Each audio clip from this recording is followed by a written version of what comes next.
बिस्मिल्लाहिर्रहमानिर्रहीम। अस्सलाम वालेकुम डियर स्टूडेंट्स। उम्मीद करता हूँ सब लोग ठीक ठाक होंगे, खैर खैरियत से होंगे, मौज मस्तियों में होंगे।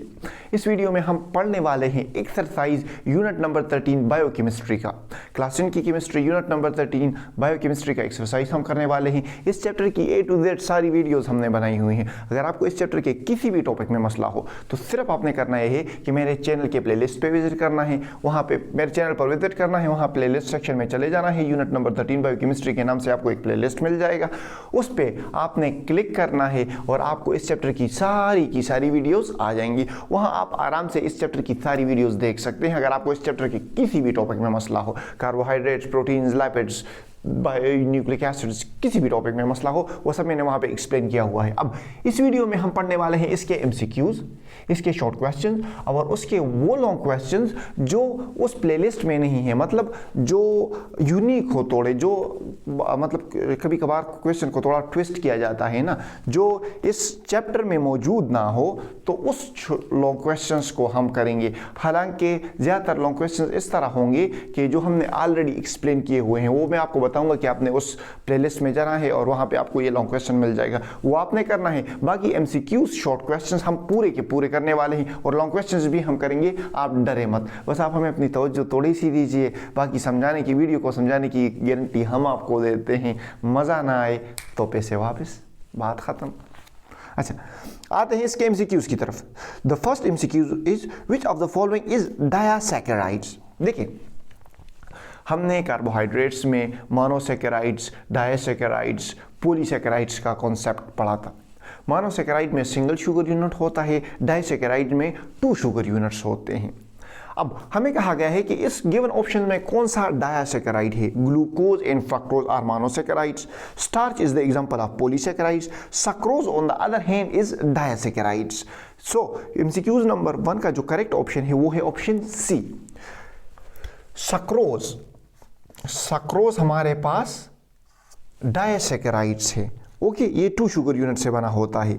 ए large number of amino acid polymerise into, हमें कहा गया है कि large number of amino acids, बहुत ज़्यादा अमाइनो एसिड्स एक दूसरे के साथ मिल जाते हैं और क्या बना देते हैं, मतलब इस तरफ भी बहुत लंबा चेन और उस तरफ भी बहुत लंबा चेन, बहुत ज़्यादा अमाइनो एसिड मिलकर एक दूसरे के साथ क्या बनाते हैं। Amino acid is the building block of protein. जिस तरह monosaccharide is the building block of carbohydrates, इसी तरह amino acid is the building block of protein. So बहुत ज़्यादा अमाइनो एसिड कंबाइन होकर हमारे पास प्रोटीन्स बनाते हैं। तो प्रोटीन का ऑप्शन कहाँ पे है, ऑप्शन सी। अच्छा, question number 3, glycogen is an example of. Glycogen हमारे पास क्या है, फैट्स तो नहीं है, प्रोटीन्स भी नहीं है, सही है, न्यूक्लिक एसिड्स भी नहीं है। न्यूक्लिक एसिड में हमारे पास DNA एंड RNA आता है, फैट्स हमारे पास लिपिड्स में आते हैं, प्रोटीन्स हमारे पास other class of organic compound से। Carbohydrates, glycogen is the example of carbohydrates. Glycogen हमारे पास कार्बोहाइड्रेट्स की ही एग्जांपल है, ऑप्शन सी, सही है। अच्छा,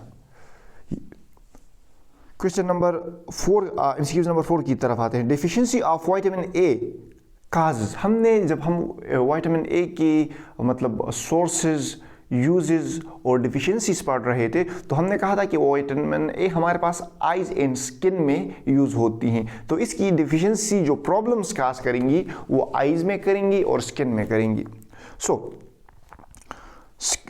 स्कर्वी, नो, इट्स नो। जहाँ इस स्कर्वी में हमारे पास इस तरह होता है कि मसूलों से खून बहता है, नहीं, ये नहीं है। रिकेट्स हमारे पास बच्चों में बोन्स की जब वो होती है ना, बोन्स कमज़ोर होते हैं बच्चों के, उसको हम कहते हैं rickets. Night blindness is because of vitamin A। Ageing हमारे पास विटामिन A की वजह से नहीं होती, नाइट ब्लाइंडनेस हमारे पास विटामिन A की वजह से होती है। सो MCQs नंबर 4 का करेक्ट ऑप्शन है option C. MCQs number 4 the correct option is option C. बच्चे ये तो सब सी आ रहा है, देखते हैं क्या आगे क्या होता है। अच्छा, a compound which is found in every living cell and serve as centre of information and control is, of course, DNA। The compound which is formed in every living cell, सही है। Lipids, amino acids, glucose and DNA हमें options में दिए गए हैं, but हमें कहा गया and serve as a centre of information and control. हमारे पास जेनेटिक इंफॉर्मेशन, बॉडी किस तरह वर्क करेगी, प्रोटीन्स किस तरह बनेंगे, ये सब हमारे पास कहाँ पे होता है, डीएनए के कोडिंग के थ्रू ही होता है। So the correct option is option DNA, which is option C again. अच्छा मेरी क्वेश्चन एमसीक्यू नंबर 5 का जो करेक्ट ऑप्शन है वो है ऑप्शन सी। अच्छा एमसीक्यू नंबर 6 की तरफ आते हैं। Triglycerides are building block of, triglycerides हमारे पास कहा गया है कि बिल्डिंग ब्लॉक हैं। देखो प्रोटीन्स, अमीनो एसिड्स हैं building block of proteins. Polysaccharides, monosaccharide is the building block of carbohydrates. जो ट्राइग्लाइसराइड्स एंड फैटी एसिड्स हैं ना, ये हमारे पास लिपिड्स को बनाते हैं। सही है। So triglycerides is the building block of lipid which is option C. MCQ number 6 correct option is option C. C C C C C C C C C C C. अभी तक सब ही सी सी आ रहा है। अच्छा 7 भी सी आ गया।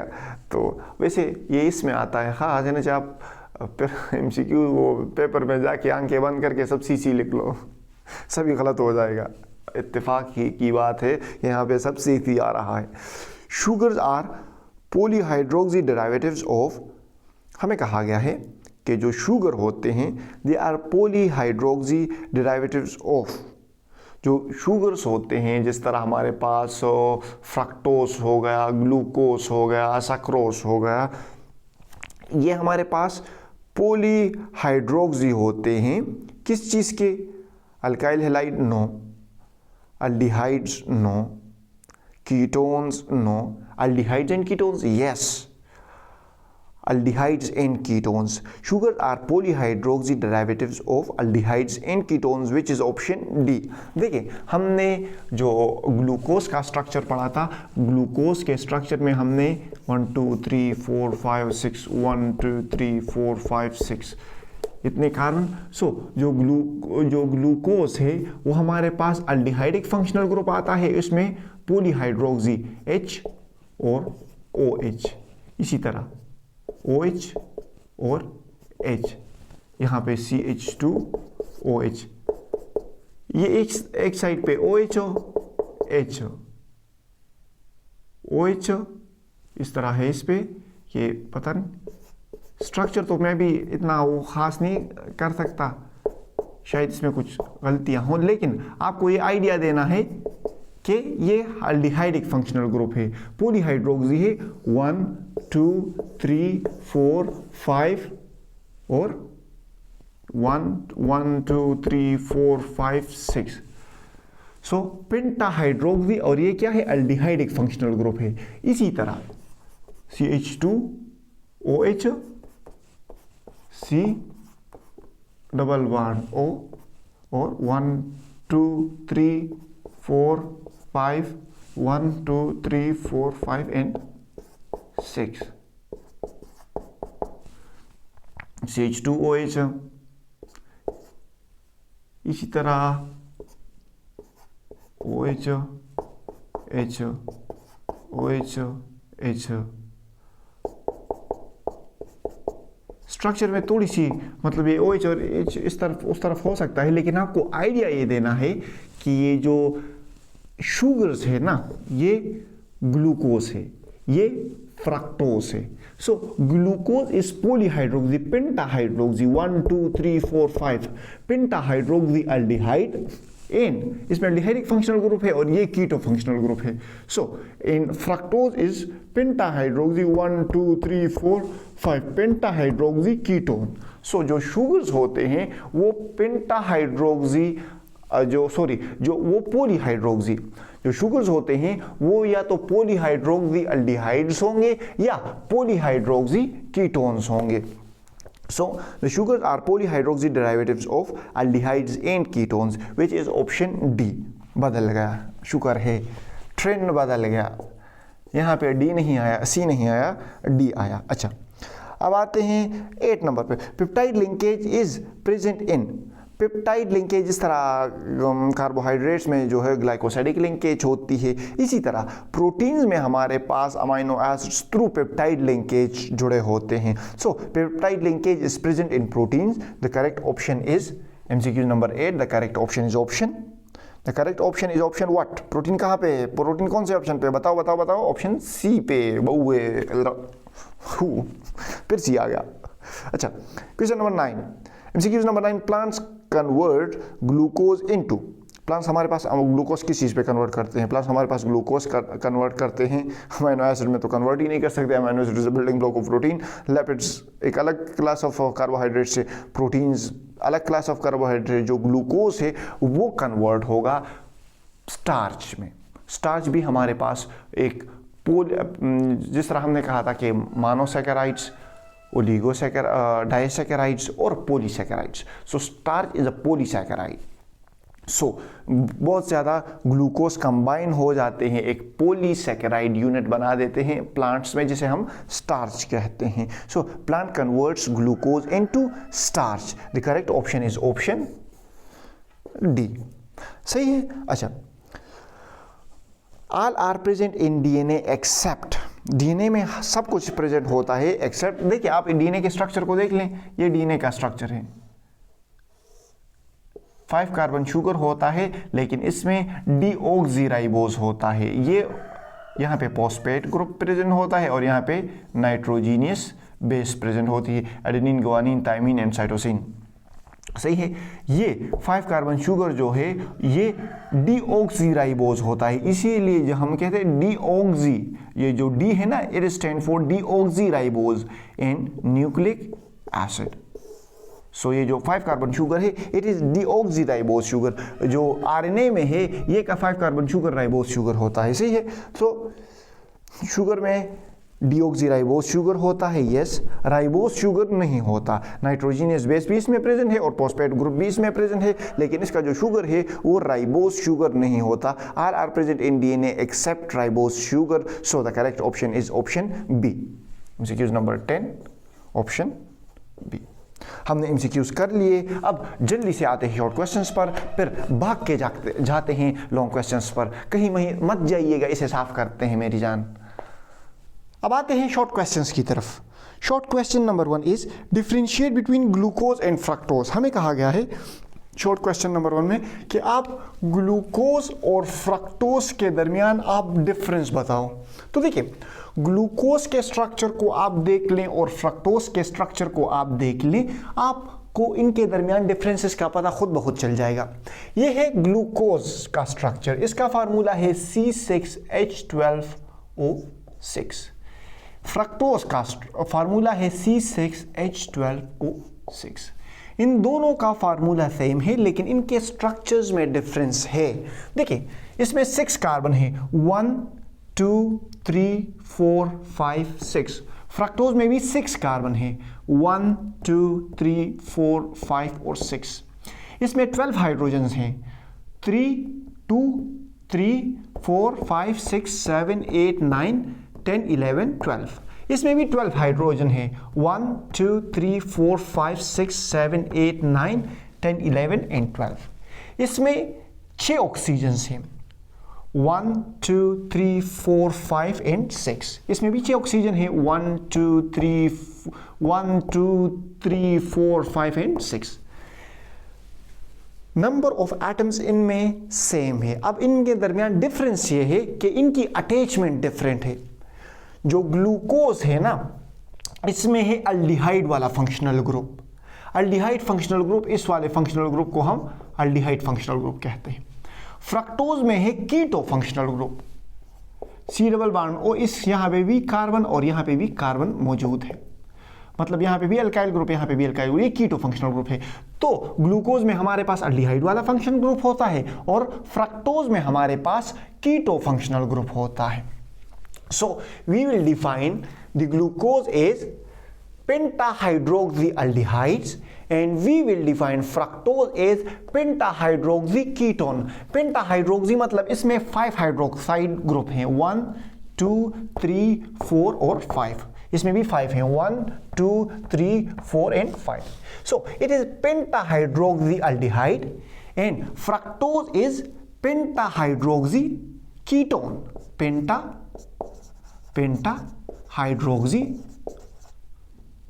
हाइड्रोक्सी इस OH वाले फंक्शनल ग्रुप को कहते हैं पेंटाहाइड्रोक्सी कीटोन्स। इसमें एल्डिहाइड फंक्शनल ग्रुप होने की वजह से हम पेंटाहाइड्रोक्सिल्डिहाइड्स कहते हैं, जबकि फ्रक्टोज को हम पेंटाहाइड्रोक्सी कीटोन्स कहते हैं। अब नेक्स्ट डिफरेंस की तरफ आते हैं, जो कि है जो ग्लूकोज होते हैं they are monosaccharides with aldehydic functional group and fructose are monosaccharide with keto functional group. जब हम कार्बोहाइड्रेट्स को पढ़ रहे थे तो हमने कहा था कि मोनोसैकेराइड्स जो होते हैं वो बिल्डिंग ब्लॉक होते हैं कार्बोहाइड्रेट्स के। छोटे छोटे मोनोसैकेराइड्स कंबाइन होकर एक बड़ा कार्बोहाइड्रेट का मॉलिक्यूल बनाते हैं।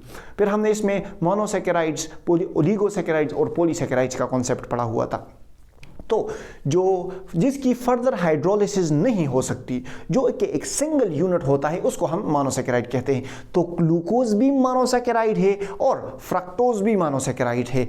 अब ग्लूकोज मोनोसैकेराइड है with aldehydic functional group, fructose is a monosaccharide with keto functional group. अच्छा, जो ग्लूकोज होगा it is dextro rotatory, means it will rotate a plane polarised light in a clockwise direction. Clock हमारे पास इस तरह घूमती है ना, इस तरह राइट साइड तब आती है ना। तो जब हमारे पास प्लेन पोलराइज्ड लाइट आएगी तो मोनोसैकेराइड जो ग्लूकोज करे जो होगा वो प्लेन पोलराइज्ड लाइट को क्लॉकवाइज डायरेक्शन में मूव करेगा, जबकि जो फ्रक्टोज होगा वो प्लेन पोलराइज को एंटी क्लॉकवाइज, क्लॉक के उलट, क्लॉक इस तरफ घूमती है तो क्लॉक का उलट किस तरफ होता है, इस तरफ। सही है। तो फ्रक्टोज जो होगा वो प्लेन पोलराइज लाइट को क्या करेगा, it will move the plane polarise toward left. समझ रहे हो? सो जो ग्लूकोज होता है it will rotate the plane polarised light and it will show dextro rotatory property, while fructose will show levorotatory property, means it will rotate plane polarized light towards the anti-clockwise direction. अच्छा, they are less soluble than fructose. Glucose जो होते हैं वो as compared to fructose less soluble होते हैं। जो कि fructose होते हैं they are the most soluble of all the sugars. Sugar के जितने भी क्लास हैं उसमें फ्रक्टोज जो है it is the most soluble of all sugars. इसका जो मेल्टिंग पॉइंट है it is 146 degree centigrade and melting point is 102.4 degree centigrade. इसे आप याद रख लो, इसमें कॉन्सेप्ट की कोई मेल्टिंग पॉइंट कोई आप याद ही करोगे ना, इसमें कॉन्सेप्ट का क्या है। सही है। क्वेश्चन नंबर 2 की तरफ आते हैं। Right down 4 uses of lipids. हमें कहा गया है कि लिपिड्स के आप 4 यूजेस लिख लो। Write down 4 uses of lipids. तो हमने यहाँ पे 5, हमने कहा कि 5 लिख लो, 5-6 लिख लो कि आपको मजा आ जाए। सही। यूज ऑफ लिपिड्स में हम यहाँ पे बात करते हैं कि जो लिपिड्स होते हैं दे आर एनर्जी सोर्स। हमारी बॉडी में एनर्जी जो स्टोर होती है वो इन form of carbohydrates, in form of lipids store होती है।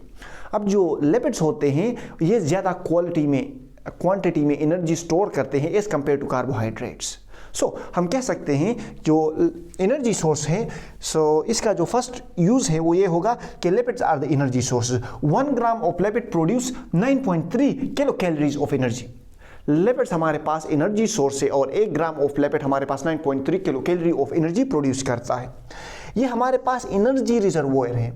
हमारे बॉडी में जो एनर्जी स्टोर होती है, store more energy per gram as compare to carbohydrates. हमारी बॉडी में एनर्जी जो स्टोर होती है वो इन form of carbohydrates, in form of lipid store होती है। लेकिन जो लिपिड्स होते हैं 1 ग्राम ऑफ लिपिड अगर हम ले लें और 1 ग्राम ऑफ कार्बोहाइड्रेट्स ले लें तो 1 ग्राम ऑफ लिपिड में मोर एनर्जी स्टोर होगी, ज़्यादा एनर्जी स्टोर होगी as compare to 1 gram of carbohydrates. So इसे हम कह सकते हैं कि they are the most qualitative energy reservoir. ये क्वालिटी में काफ़ी अच्छे होते हैं इसका एनर्जी स्टोर करने के लिए। सो इसका सेकेंड यूज आप इस तरह लिखोगे कि they are the energy reservoir and store more energy per gram as compare to carbohydrates. अच्छा, अब आते हैं it acts as heat insulator. जो लिपिड्स होते हैं ना, फैट्स, स्किन के नीचे एक फैट की एक लेयर होती है। सो वो लेयर हमें मदद देती है कि हमारी बॉडी से ये हीट ना निकले, हमारी बॉडी गर्म रहे। सो हम कह सकते हैं जो लिपिड्स होते हैं they acts as heat insulator. Lipids act as heat insulator in our body. अच्छा, structural part of cell. Cell में हमारे पास एक सेल होता है, सेल में हमारे पास सेल मेम्ब्रेन होता है, ये न्यूक्लियस होता है और न्यूक्लियस और सेल मेम्ब्रेन के अंदर जो प्रेजेंट होता है इसे हम कहते हैं प्रोटोप्लाज्म, जो लिक्विड टाइप मटेरियल होता है। जो हमारे पास लिपिड्स है ना, they are present in protoplasm, ये यहाँ पर भी प्रेजेंट होते हैं न्यूक्लियस के अंदर और साइटोप्लाज्म के अंदर, एंड इन प्लाज्मा मेम्ब्रेन और we can say cell membrane. ये cell membrane is a lipid bilayer membrane. Cell में हमारे पास लिपिड सेल मेम्ब्रेन में भी प्रेजेंट होते हैं, प्रोटोप्लाज्म में भी प्रेजेंट होते हैं।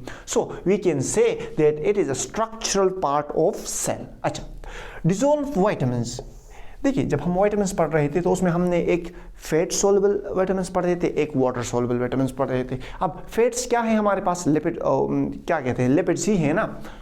We can say that they जो इसके यूज में हम ये भी पढ़ सकते हैं कि one of the use of lipid is that it dissolve vitamins such as vitamin A, D, E and K are fat soluble vitamins. अच्छा, इसको हम कुकिंग पर्पस के लिए भी यूज़ करते हैं, जो घी हो गया, बटर हो गया, ऑयल हो गया, it is use for cooking purpose also. I hope मैंने आपको जो है वो यूज ऑफ लिपिड्स समझा दिए होंगे। अब आप इसमें से कोई भी अच्छे से 4 जो आपको याद हो वो लिख लीजिएगा। 5 के 5 लिखते मज़ा आएगा, 6 लिख ले तो और भी। हमारे पश्तो में एक कहावत है ना, विच सोर पके गुड़ अच्छे 2 रखोगे, मतलब जितना गुड़ डालोगे उतना मीठा होगा, जितना आपका आंसर अच्छा होगा उतना एग्जामिनर आपको मार्क्स अच्छे देगा।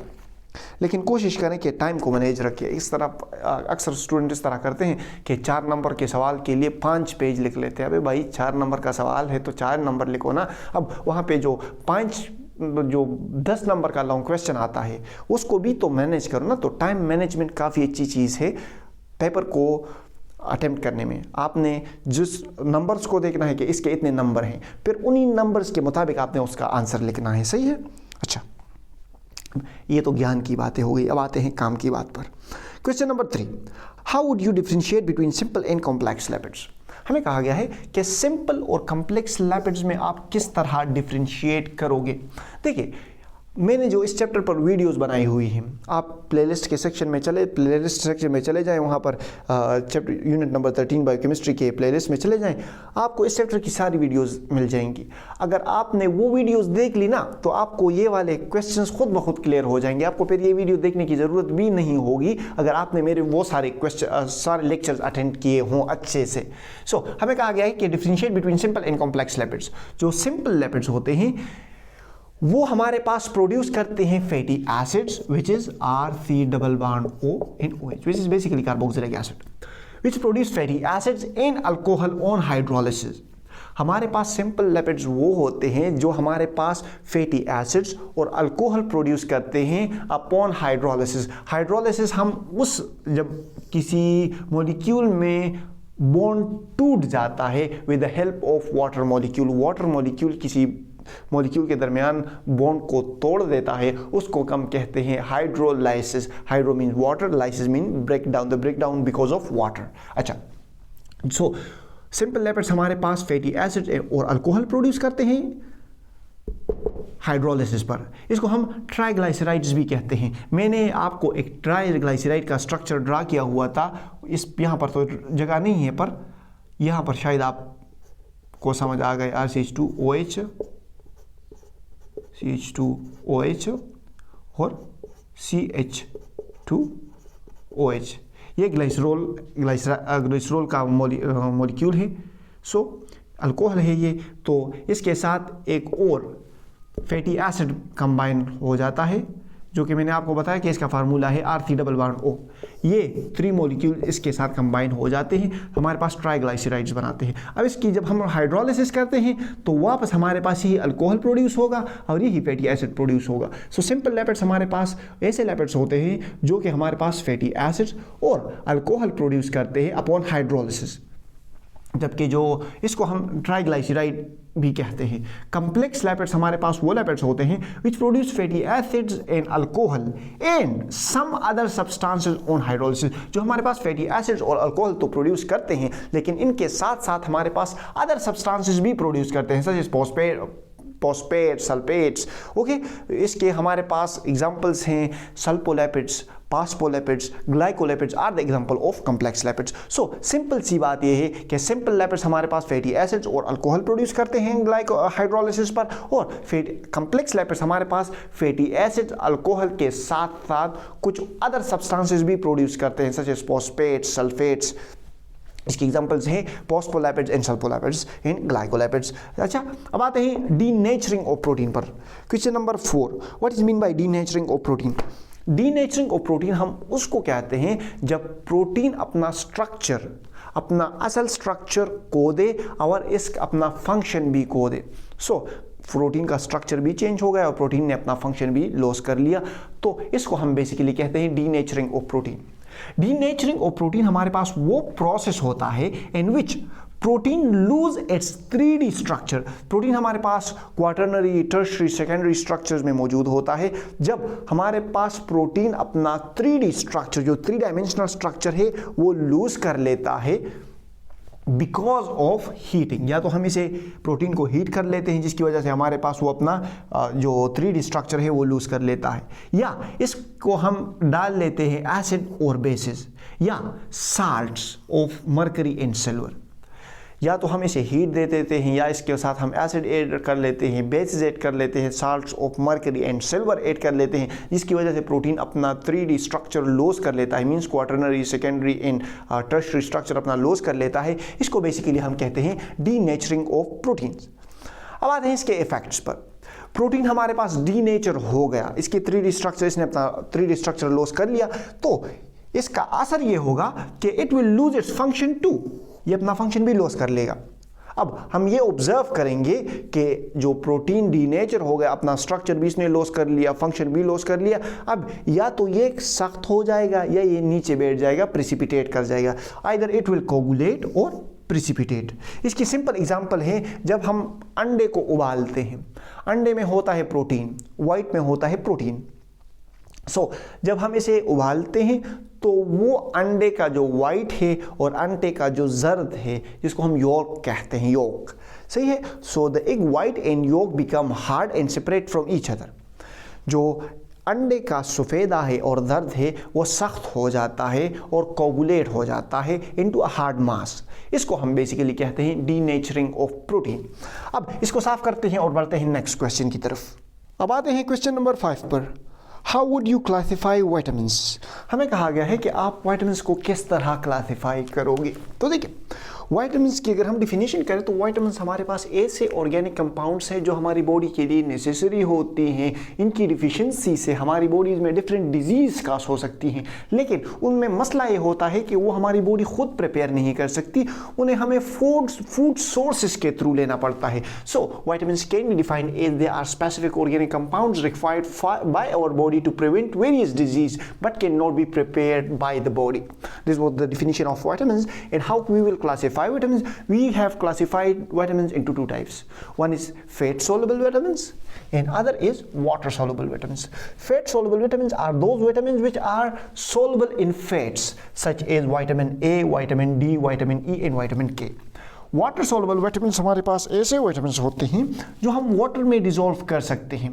विटामिन बी कॉम्प्लेक्सेस, इसमें फिर हमारे पास विटामिन बी कॉम्प्लेक्स में फिर हमारे पास डिफरेंट बी विटामिन आते हैं, B1, B2, B3, B6, different जो बी के विटामिन हैं वो इसमें आते हैं, और विटामिन सी हमारे पास इसमें आते हैं। अगर आपको इसे याद करना है तो इसकी आप ये ट्रिक याद कर लो, ABCDE तो आपको आता है ना, और लास्ट में के लिख लो, सही है। तो ये जो बी और सी है ये वाटर सोलबल है, जबकि फेट सोलबल विटामिन जो है वो ADE और K हैं। समझ रहे हो? अच्छा, क्वेश्चन नंबर 2 पे आते हैं, क्वेश्चन नंबर 6 पे आते हैं। Question number 6 is vitamins are vital for us, why? हमें कहा गया है कि विटामिन्स हमारे लिए अहम है। वाइटल मीन्स अहम, इंपॉर्टेंट।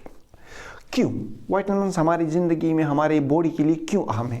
तो देखिए, vitamins are vital for our body, vitamins are important for our body because they perform various functions and their deficiency can cause certain disease.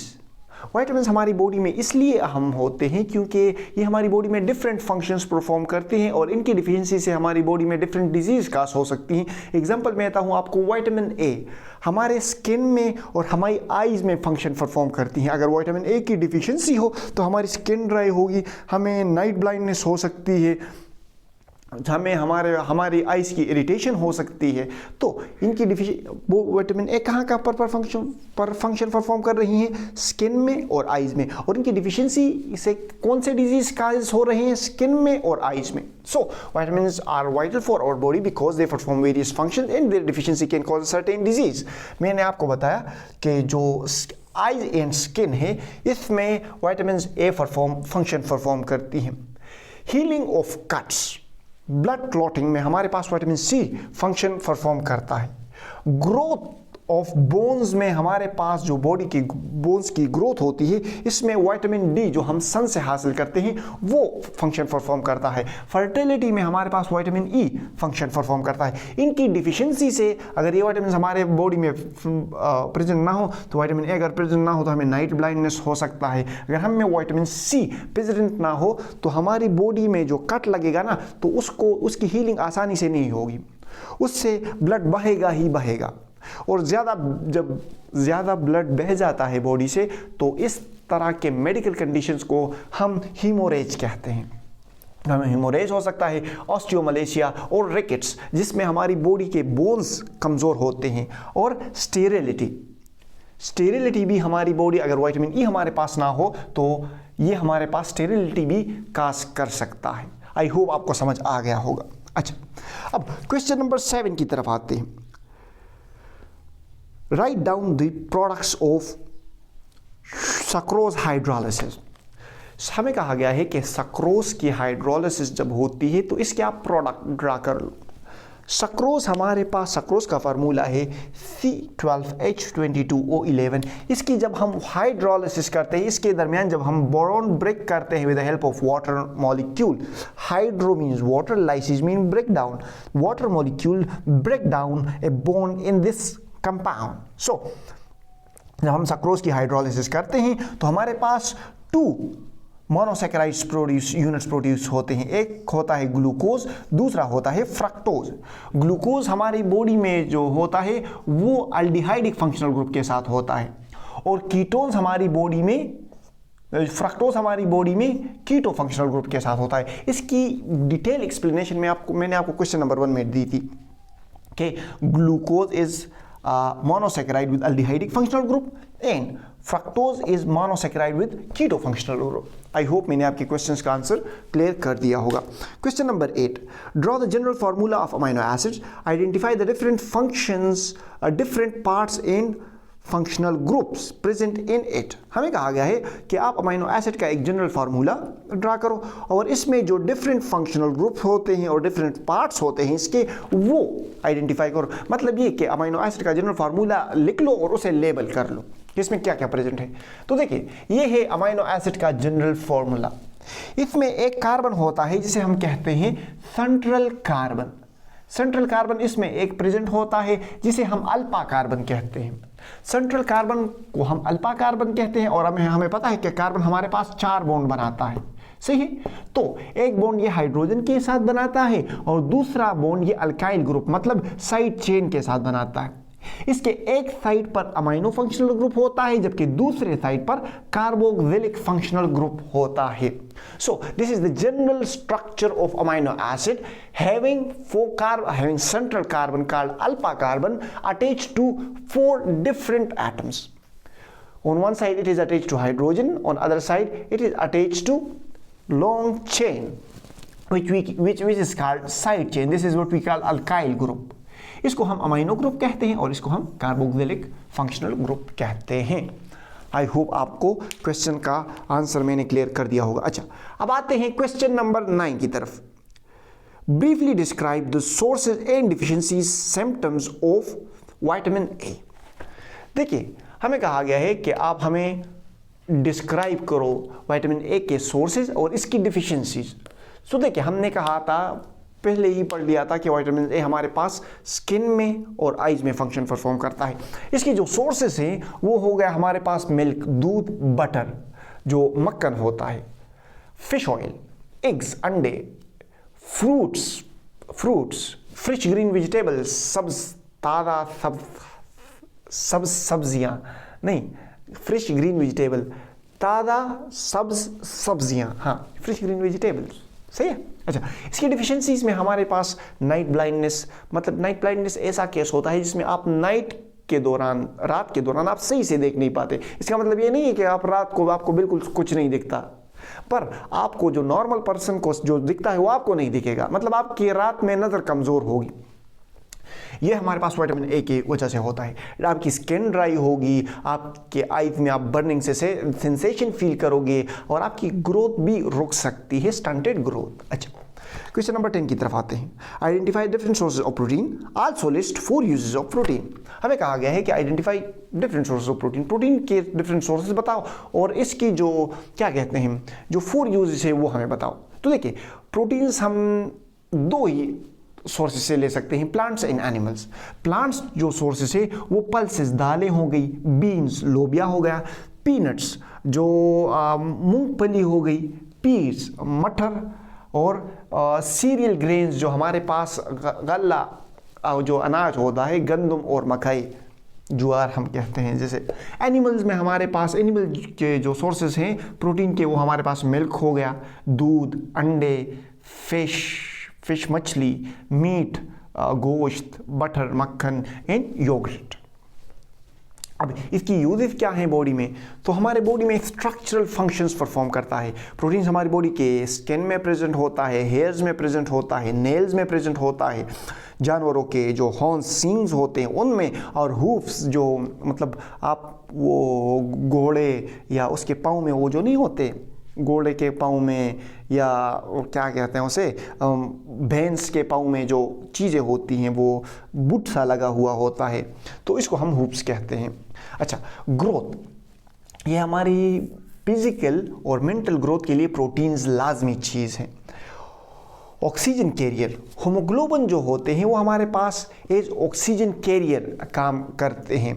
Enzymes हमारे पास जो फंक्शंस परफॉर्म करती हैं, वो enzymes are basically protein in nature, और enzymes हमारी body में catalytic functions perform करती हैं और भी कई ज़्यादा फंक्शंस परफॉर्म करती हैं। हमारी बॉडी में कुछ रिएक्शंस को स्पीड अप करती हैं एंजाइम्स। बॉडी डिफेंस सिस्टम्स, जो एंटीबॉडीज़ होती हैं वो भी हमारे पास प्रोटीन से बनी होती हैं, और एंटीबॉडीज़ हमारे पास जो होती हैं वो हमारे इम्यून सिस्टम को, हमारे बॉडी के डिफेंस मैकेनिज्म को, हमारे बॉडी के डिफेंस सिस्टम को स्ट्रॉन्ग बनाती हैं। आई होप मैंने आपको शॉर्ट क्वेश्चंस का सब कुछ क्लियर कर दिया होगा। अब आते हैं लॉन्ग क्वेश्चंस की तरफ। और कौन कहता है कि इंस्टाग्राम और यूट्यूब पर पढ़ाई नहीं होती? देखिए, कमेंट सेक्शन में केमिस्ट्री का कोई फॉर्मूला लिख लें और साथ ही साथ वो कमेंट्स भी रीड करते जाएं जो औरों ने किए हैं। एंटरटेनमेंट भी होता रहेगा और पढ़ाई भी होती रहेगी। मज़ा ना आए तो पैसे वापस। आते हैं लॉन्ग क्वेश्चन की तरफ, जो कि है long question number 1। What functions do carbohydrates perform in living organisms? हमें कहा गया है कि फंक्शन, वो कौन से फंक्शंस हैं जो कार्बोहाइड्रेट्स परफॉर्म करते हैं लिविंग ऑर्गेनिजम्स में। तो देखिए, सबसे पहली बात, कार्बोहाइड्रेट्स हमारे पास एनर्जी सोर्स हमारे पास यूज़ होते हैं। हमारी बॉडी में energy in form of lipids and carbohydrates store होती है। जब हमारी बॉडी को एनर्जी की ज़रूरत होती है तब हमारे बॉडी में कार्बोहाइड्रेट्स की ब्रेकडाउन होती है। हमारी बॉडी की एनर्जी सोर्सेस के लिए ये carbohydrates as energy source function perform कर रहे हैं। The first function of carbohydrate is that it acts as energy source for our body. Okay, the second function is as a food source. Carbohydrates हमारे पास sweet में होता है, rice में होता है, मेज में होता है, मतलब हमारे पास गंदम में, चावल में, मकई में हमारे पास जो है वो कार्बोहाइड्रेट्स प्रेजेंट है। और ये गंदम, चावल, मकई क्या है? हमारे फूड सोर्सेज ही तो है ना।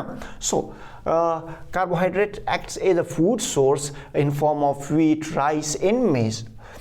एक कार्बोहाइड्रेट का अहम फंक्शन जो है वो ये है कि इट लोअर्स कोलेस्ट्रॉल लेवल, हमारी बॉडी के कोलेस्ट्रॉल लेवल को ये लो करता है। Cellulose help in lowering cholesterol level, cellulose help in regulating blood pressure. हमारी बॉडी के ब्लड प्रेशर को, जब हमारे बॉडी में कोलेस्ट्रॉल लेवल लो रहेगा तो हमारी बॉडी का ब्लड फ्लो अच्छे से होगा, body blood pressure will regulate. So हमारी बॉडी के it helps in regulating blood pressure, cellulose help in regulating blood pressure. जो स्ट्रक्चरल मटेरियल होता है प्लांट्स का, प्लांट्स हमारे पास किस चीज़ से बना होता है? सिल्लोस। सिल्लोस हमारे पास क्या है? कार्बोहाइड्रेट्स ही हैं तो हैं, पॉलीसैकेराइड्स में आते हैं ना, cellulose and starch. So it acts as structural material, carbohydrates acts as structural material for plants, और प्रोटीन हमारी बॉडी के स्ट्रक्चर जो एनिमल्स हैं इसकी बॉडी के स्ट्रक्चर्स के लिए जो मेनली रिस्पॉन्सिबल चीज़ होती है वो है प्रोटीन। प्लांट्स की बॉडी जो मेनली बनी हुई होती है वो बनी हुई होती है because of cellulose which is carbohydrates. अच्छा, अब इसके पार्ट बी की तरफ, क्वेश्चन नंबर 2 की तरफ आते हैं। Distinguish between monosaccharides, disaccharides and polysaccharides, also give examples of each of one. हमें कहा गया है कि मोनोसैकेराइड्स, डाइसैकेराइड्स और पॉलीसैकेराइड्स के दरमियान आप डिफरेंस बताओ और इसके एग्जांपल्स के साथ साथ इसके एग्जांपल भी दो। तो देखिए, मोनोसैकेराइड्स जो होते हैं, monosaccharides can not be further hydrolysed. Monosaccharides हमारे पास ऐसे शुगर्स होते हैं, ऐसे कार्बोहाइड्रेट्स होते हैं जिनकी फर्दर हम हाइड्रोलिसिस नहीं कर सकते, वाटर को मॉलिक्यूल को यूज़ करके इनको हम फर्दर नहीं तोड़ सकते। जबकि डाइसैकेराइड्स को हम जब हाइड्रोलिसिस करेंगे तो इससे 2 शुगर यूनिट्स मतलब 2 मोनोमर्स बनेंगे। देखिए, ये मोनोसैकेराइड हो गया, ये डाइसैकेराइड हो गया, इसको हम फर्दर नहीं तोड़ सकते। इसको डाइसैकेराइड को हम 2 पार्ट्स में तोड़ सकते हैं, और पॉलीसैकेराइड में ये बहुत ज़्यादा लगे हुए होते हैं इस तरह ब्ला ब्ला ब्ला, तो इसको हम कई ज़्यादा, पॉलीसैकेराइड में हम इसे कई पार्ट्स में तोड़ सकते हैं, हाइड्रोलिसिस कर सकते हैं इसकी। So the first difference is they can not be further hydrolyse, monosaccharides can not be further hydrolyse. However जो डाइसैकेराइड्स होते हैं they can be hydrolyse into 2 sugar units, disaccharides can be hydrolyse into 2 sugar units. Polysaccharides give many sugar units on hydrolysis, इसको जब हम तोड़ेंगे तो हमारे पास बहुत ज़्यादा शुगर यूनिट्स बनेंगे। So polysaccharides give many sugar units on hydrolysis. जो मोनोसैकेराइड्स होते हैं ये स्वीट इन टेस्ट होते हैं, जो डाइसैकेराइड्स होते हैं ये भी स्वीट इन टेस्ट होते हैं, जबकि पॉलीसैकेराइड्स यूजुअली हमारे पास स्वीटलेस होते हैं। Monosaccharides are sweet in taste, they are also sweet in taste, disaccharides are also sweet in taste, however polysaccharides are sweetless. जो monosaccharides होते हैं they are composed of single monomers, जो monosaccharides होते हैं वो सिंगल मोनोमर से बने होते हैं, जो डाइसैकेराइड्स होते हैं वो 2 मोनोमर से बने होते हैं, 1 और 2। जो पॉलीसैकेराइड्स होते हैं they are compose of large number of monomers, 5, 6, 7, 8, 9, 10, 100 से लेके इसमें बहुत ज़्यादा हो सकते हैं ये मोनोमर्स, सही है। So they are compose of single monomer, they are compose of 2 monomers and they are compose of many monomers. Okay, अच्छा, अब जो मोनोसैकेराइड्स होते हैं they are water soluble, disaccharides are also water soluble, however polysaccharides are not water soluble. अच्छा, they are crystalline solids, they are also crystalline solids at room temperature। जो monosaccharides होते हैं और डाइसैकेराइड्स होते हैं ये क्रिस्टलाइन सॉलिड्स होते हैं। क्रिस्टलाइन सॉलिड्स हम उसको कह सकते हैं जिसमें पार्टिकल एक खास पैटर्न से अरेंज होते हैं, और एमार्फस सॉलिड में पार्टिकल्स खास पैटर्न से अरेंज नहीं होते। सो जो मोनोसैकेराइड्स और डाइसैकेराइड्स हैं ये हमारे पास जो है ये हमारे पास क्रिस्टलाइन सॉलिड्स हैं, और पॉलीसैकेराइड्स जो हैं ये हमारे पास एमार्फस सॉलिड्स में आते हैं। मोनोसैकेराइड्स के एग्जांपल्स हमारे पास ग्लूकोज आ गए, फ्रक्टोज और ग्लिसरीन हमारे पास मोनोसैकेराइड के एग्जांपल्स हैं। सक्रोज, लैक्टोज, माल्टोज डाइसैकेराइड्स के एग्जांपल्स हैं। स्टार्च, सेलुलोज और ग्लाइकोजन हमारे पास पॉलीसैकेराइड्स के एग्जांपल्स हैं। अच्छा, अब आते हैं लॉन्ग क्वेश्चन नंबर 2 की तरफ। How are protein important to living organisms, describe the nature of bonding between protein, हमने इसे काफ़ी डिटेल में पढ़ा हुआ है प्रोटीन वाली वीडियो में। कार्बोहाइड्रेट्स वाली वीडियो आप देख लें तो आपको ये क्वेश्चन नंबर 4 का ABCD सारे पार्ट्स क्लियर हो जाएंगे। न्यूक्लिक एसिड पर मैंने एक वीडियो बनाई हुई है, वो आप देख लें, आपको क्वेश्चन नंबर 5 के ABC तीनों पार्ट्स क्लियर हो जाएंगे। वाइटामिन्स पर मैंने एक वीडियो बनाई हुई है, उसमें मैंने ABC तीनों के तीनों पार्ट्स एक्सप्लेन किए हुए हैं। यहाँ तक आपके चैप्टर का अख्तिताम हुआ चाहता है। हम चाहेंगे आपसे इजाज़त, बाकी आपको यही कहेंगे कि हंसते रहें, मुस्कुराते रहें, दिलों का ख्याल रखिए, खुशियाँ बांटें। अल्लाह हाफ़िज़।